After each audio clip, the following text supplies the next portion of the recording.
ప్రభు అయినటువంటి యేసుక్రీస్తు నామానికి స్తోత్రాలు. అందరికీ ప్రైజ్ ద లార్డ్. విరోధులను ఓడించే జ్ఞానము, శత్రువులను జయించే జ్ఞానము ఎలా వస్తుంది అని చూస్తే, సర్వజ్ఞాని అయిన దేవుని జ్ఞానము లేకుండా మనము శత్రువులను విరోధులను ఎప్పుడు కూడా ఓడించలేము. ఆత్మీయ పోరాటములో అపవాదిని, శత్రువైన సాతానును, మనకు శత్రువుగా ఉన్నటువంటి దానిని కుట్రను మనము ఎరగాలి అని అంటే మనకు దైవ జ్ఞానము సరిపోవాలి.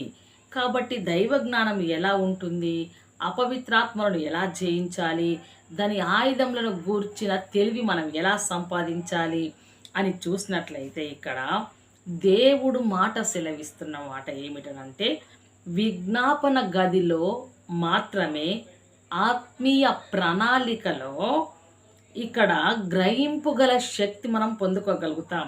అవకాశము కలిగి దేవుణ్ణి మనం అడగగలుగుతాం.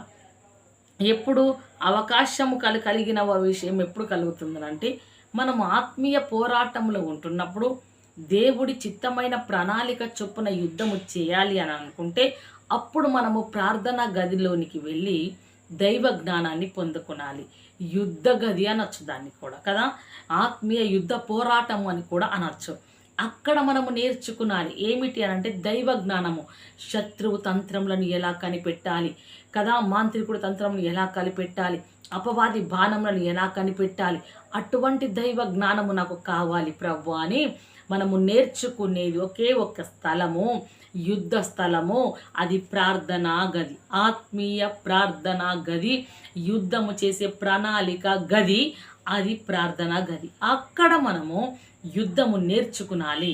అక్కడ మనము కనిపెట్టి శత్రువు వేసే బాణమును మనం కనిపెట్టనై ఉండాలి. కాబట్టి అలా ఉండాలి.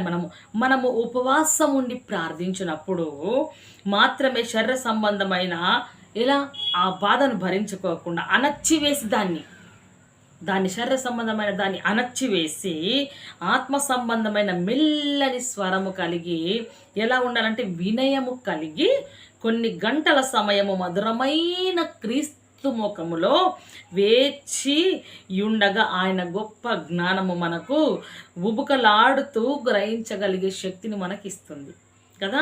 మరొక్కసారి ఇక్కడ చూసుకున్నట్లయితే కొన్ని గంటలు ఉపవాస ప్రార్థనలో మెల్లని స్వరమును ఆయన ముఖమును చూడాలి.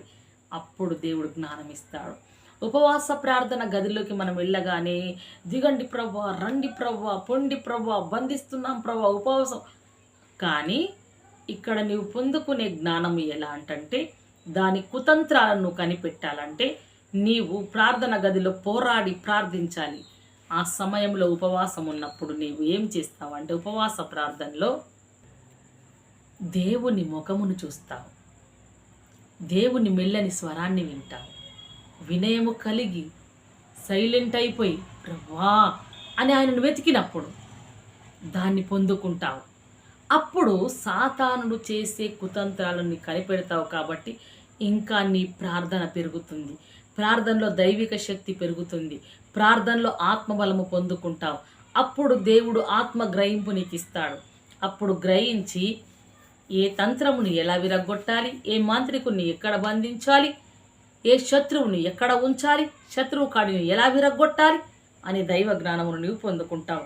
పరిశుద్ధ గ్రంథంలో లిఖించబడిన యుద్ధములన్నిటినీ పరిశీలించినప్పుడు చూసినప్పుడు దేవుడు ముందు నిలవబడి ఎలానట సూక్ష్మమైన విషయములతో సహా బోధించనని గ్రహించగలము. కానీ పలు రకముల శత్రువులను జయించడానికి తగిన పద్ధతులను నేర్పి మనకు ఉన్నాడు. ఎలా పలు రకమైన శత్రువులను జయించేదంటే, ఏ దిశలో వెళ్ళవలెను, మనము మొట్టమొదటగా చూసినట్లయితే ఎలాగు దాడి చేయవలెను, ఎవరు వెళ్ళవలెను అనే సూచనలన్నిటినీ ఆయనే మనకు బోధించి ఉన్నాడు కదా.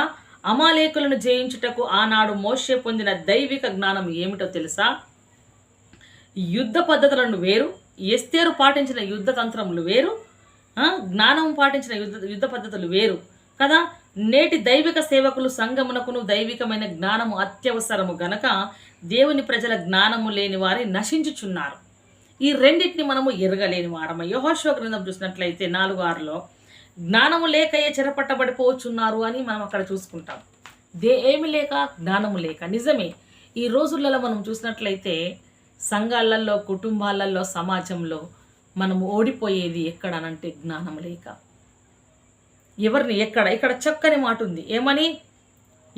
ఎలా అంటే ఎలాగూ దాడి చేయవలను, ఎవరు వెళ్ళవలను, ఏ దిశగా మనం వెళ్ళాలి అనేది మనం ఎరగలేకపోతాం. అప్పుడు ఎరిగినప్పుడు దాని సూచనలన్నిటినీ ప్రభు మనకు బోధించినప్పుడు మనం అలా యుద్ధం చేయాలి జ్ఞానము కలిగి. తప్పకుండా మనము ఇక్కడ జయించనై ఉంటాం. జ్ఞానము లేకని ఓడిపోతున్నాం. యెషయా గ్రంథము 5:13 చెప్తాడు, అందువలన శత్రువు తన కుయుక్తి చేత దేశములను మాత్రము కాదు సంఘమును కూడా త్రోవ తప్పించాడు. దేశములను తప్పించాడు. ఓకే, ఇక్కడ సంఘం గురించి మాట్లాడుతున్నాం. సంఘాలను ఎలా త్రోవ తప్పించాడు? ఒకరంటే ఒకరు హెచ్చించుకుంటారు, ఒకరంటే ఒకరు ఒక విధమైన భాషలు మాట్లాడతారు, ఒకరంటే ఒకరు ఒక విధమైన ప్రార్థనలు చేస్తారు. అందులో నాదే గెలుపు. అక్కడ శక్తి ఏమి లేదు, పప్పులేమి ఉడకాయి. కాబట్టి అలా సంఘంను త్రోవ పట్టిస్తున్నప్పుడు మనము దేవుని జ్ఞానము లేని వారమై ఏమి చేయలేని స్థితిలో మనం ఉండకూడదు.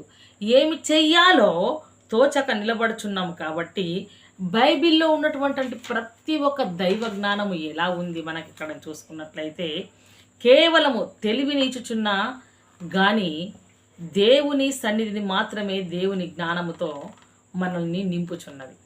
ఎలానట? తెలివినిస్తుంది కానీ దేవుడి సన్నిధి, దేవుడి జ్ఞానంతో మాత్రమే మనల్ని ఇక్కడ రింపుతున్నది అన్నట్లు. అదేవిధంగా మనం ఇక్కడ చూసుకున్నట్లయితే, తన ఎదుట కనిపెట్టు వారిని దేవుడు తన ఆత్మ చేత నింపుచున్నాడు. దేవుడి యొద్ద కనిపెట్టిన వారి ఆత్మతో నింపినప్పుడు ఏమిస్తాడు? దేవుని జ్ఞానమును ఆత్మ అని బైబిల్ వర్ణించుచున్నది కదా. ఎలా వివరిస్తుంది బైబిల్? దేవుడి జ్ఞానమును ఇస్తుంది అని. మన ప్రభు అయిన యేసుక్రీస్తు యొక్క మహిమ స్వరూపియగు తండ్రి ఏమన్నాడు? తన్ని తెలుసుకొనుటయందు మీకు జ్ఞానమును ప్రత్యక్షతను గల మనస్సు ఆత్మ అనుగ్రహించును. దేవుని తెలుసుకున్నాలంటే జ్ఞానమును ప్రత్యక్షత కలిగిన మనస్సు కావాలి అంటున్నాడు. కాబట్టి నేను నా ప్రార్థన యందు మిమ్మల్ని గురించి విజ్ఞాపన చేయుచున్నాను. ఏమని? ఎఫెసీ 1:17 అంటాడు ఇక్కడ, దేవుని తెలుసుకొను జ్ఞానము ప్రత్యక్షత ఆత్మ వలన అనుగ్రహింపబడుచున్నది. దేవుణ్ణి తెలుసుకున్నాలంటే దీన్ని మనము విజ్ఞాపన గదిలోనే పొందగలము. మాట్లాడుకున్నాం కదా. ఇట్టి జ్ఞానముతో నింపబడిన వారిని ఎటువంటి దుష్ట శక్తులు జయించలేవు. ఆనాడు ఎస్తేరు జ్ఞానం ఎదుట హామాను చేష్టలన్నీ నిలిచిపోయాయి. ఎందుకు నిలిచిపోయాయి? ప్రార్థనా గదిలో దొరికే విశేషమైన ఆత్మీయ జ్ఞానాన్ని పొందుకోలేకపోతున్నాం. ప్రార్థనా గదికి వెళ్తున్నాం, బలముగా ప్రార్థిస్తున్నాం, శక్తితో ప్రార్థిస్తున్నాం, శక్తిని పొందుకుంటున్నాం, బలాన్ని పొందుకుంటున్నాం, కానీ తెలివిని కూడా అడుగుతున్నాం, కానీ జ్ఞానం అడగట్లేదు మనము. ఆయన సన్నిధి మనకు తెలివినిస్తుంది కానీ జ్ఞానం అడగట్లేము మనము. మనం జ్ఞానం అడిగినప్పుడు మన జ్ఞానం లభిస్తుంది. దైవిక జ్ఞానం మెల్లని స్వరముతో ఆయన ముఖదర్శనము చేస్తూ ఆయన ప్రత్యక్షత కొరకు వేచి ఉంటూ, ప్రవ్వా ఎలా కనిపెట్టాలి శత్రువు కీడును, ప్రవ్వా నేను ఎలా జయించాలి, ప్రవ్వా నేను ఏ దిశగా వెళ్ళాలి, ప్రవ్వా నేను ఎలా వాదించాలి, ప్రభువా నేనేం చేయాలి అని ప్రభుల వారిని అడుగుతాము. అప్పుడు దైవ జ్ఞానం అనుగ్రహించబడుతుంది. దైవ జ్ఞానము అనుగ్రహించబడినప్పుడు దుష్ట శక్తులను మనము జయించగలుగుతాం. ఆమాను లాంటి కుయుక్తులన్నీ ఏమైపోతాయి? ఆమాను లాంటి కుయుక్తులన్నీ తొలగిపోతాయి. మరి మన జీవితాలలో ఏమైంది? ప్రార్థన గదికి వెళ్తున్నామా? ఎలా ప్రార్థిస్తున్నాం? ప్రార్థించిన ప్రతిసారి విజయం కావాలని కోరుకుంటున్నావు, కానీ విజయమును తెచ్చే అలవాట్లను, విజయమును తెచ్చే ఆ పరిగణానాన్ని, నువ్వు జ్ఞానాన్ని తెలుసుకోలేకపోతున్నావు. ఈరోజు నువ్వు తెలుసుకో. ప్రభు సన్నిధిలోకి వెళ్ళు, నీ ముఖమును దేవుడి వైపు త్రిప్పి ఆయన ముఖదర్శనము చేస్తూ చల్లని స్వరము కొరకు వేచియుండు. అప్పుడు దేవుడు తప్పకుండా నీకు కృపను అనుగ్రహిస్తాడు. కాబట్టి మనం ఎప్పుడైనా ప్రార్థన గదిలోకి వెళ్తే దేవుని యందు నిలకడగా ఉండి ప్రార్థించాలి తప్ప మన గదిలోకి వెళ్ళి మనం అల్లరల్లరి చేయకూడదు. మనం వెళ్తున్నది ఎందుకు? జ్ఞానమును, శక్తిని ఆత్మచేత పొందుకోవడానికి కదా. అందుకొరకు మనం నిలకడగా ఉండి ప్రార్థించాలి. ఇటు మాటలు దేవుడు మన ఆత్మకు దీవించి ఆశీర్వదించి ఫలింపజేయునుగా. ఆమేన్. Praise the lord.